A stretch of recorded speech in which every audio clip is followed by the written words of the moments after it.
All right, so once you have your image all set and you've exported it out of Illustrator as an SVG, you've created your SVG file, we're going to go into our design space or what other application you're bringing this into. I'm going to, in this particular video, I'm showing you design space because there's a few things that you're going to want to do.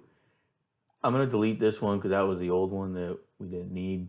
And I'm going to upload a new one.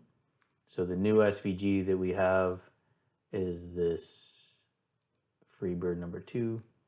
We're going to import this one. It's got the font that we messed around with and got it to look the way we want. And I'm going to upload that into our canvas. Go ahead and add that to canvas. Again, if you're new to Design Space, they do have a Design Space Basics guide. You can take a look at that. So the first thing we want to do is ungroup everything. And then we're going to start welding stuff together. Now, I'm going to weld this one.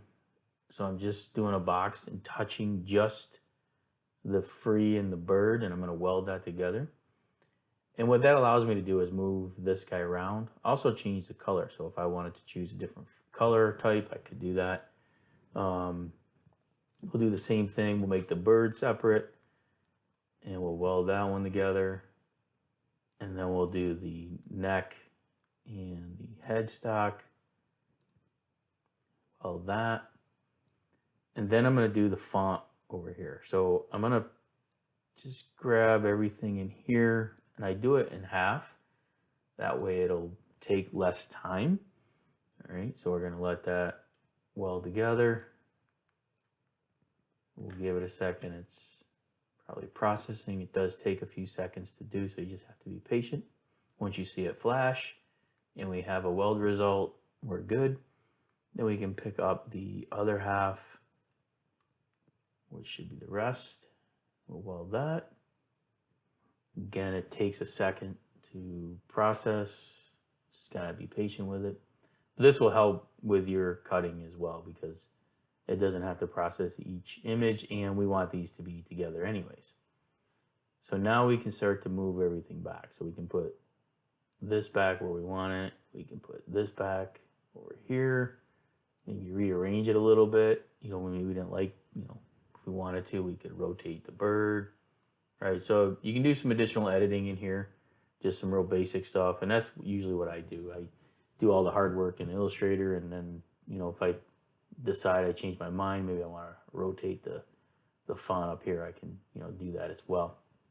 Or maybe make this larger or smaller, right? So that's the nice thing about having the SVG. You can get it in here. Now, once I have it aligned, again, if it's all one color and I want to cut it out in this format, then I can attach it. So everything becomes attached.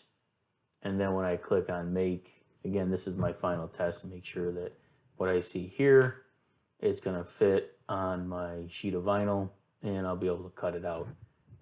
Whether I'm doing it as a cut file on vinyl or heat transfer vinyl, really it's up to you, right?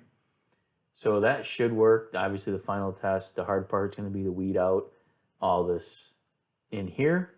But again, the whole point of this video is to show you how you can make something like this using Illustrator, take it into the Cricut Design Space, and you'll have your image now. So again, hopefully that was helpful, and you have now the project that you're hoping to achieve.